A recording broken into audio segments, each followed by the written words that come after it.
আজকে আমরা জানবো কার উপরে কোরবানি করা ওয়াজিব। মুসলমান হতে হবে, প্রাপ্তবয়স্ক হতে হবে, সুস্থ মস্তিষ্কের অধিকারী হতে হবে এবং নেশাব পরিমাণ সম্পদের মালিক হতে হবে। নেশাব পরিমাণ সম্পদ মালিক বলতে আমরা বুঝি 7.5 তোলা স্বর্ণ ও 52.5 তোলা রৌপ্য পরিমাণ সম্পদের মালিক থাকতে হবে।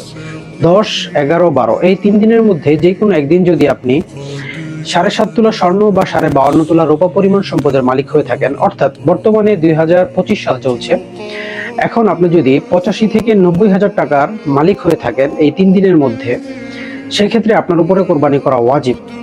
এবং আপনার এই যে সম্পদ সেটা 1 বছর ঘূর্ণায়মান হয়েছে, অর্থাৎ এই সম্পদটা আপনার প্রয়োজনীয় দৈনন্দিন সম্পদের থেকে অধিক এই সম্পদটা যদি হয়ে থাকে, সেই ক্ষেত্রে আপনার উপরে কোরবানি করা ওয়াজিব। এখন একটি বুঝার বিষয় হচ্ছে, আমাদের পরিবারের মধ্যে অনেক মা বোনদের উপরেও নেশাব পরিমাণ সম্পদ থাকে, কিন্তু তারা তাদের স্বামীর উপরে বিষয়টা চাপিয়ে দেওয়ার চেষ্টা করে। এই বিষয়টি আপনারা সবাই খেয়াল রাখবেন। মা বোনেরা অবশ্যই এই বিষয়টি খেয়াল রাখবেন। নিজেদের উপর যদি কুরবানি ওয়াজিব হয়ে থাকে, অবশ্যই কুরবানি করবেন। আল্লাহ সুবহানাহু ওয়া তাআলা কোরআনে পাকের মধ্যে বলেন, লা ইয়ানালাল্লাহু লুহুমুহা ওয়ালা দিমাউহা ওয়ালাকিন ইয়ানালুহুত তাকওয়া। অর্থাৎ আল্লাহ তাআলা কিন্তু আমাদের অন্তরের অবস্থাটা দেখবেন। আল্লাহ তাআলার কাছে গোশত, মাংস, রক্ত কিছুই পৌঁছায় না।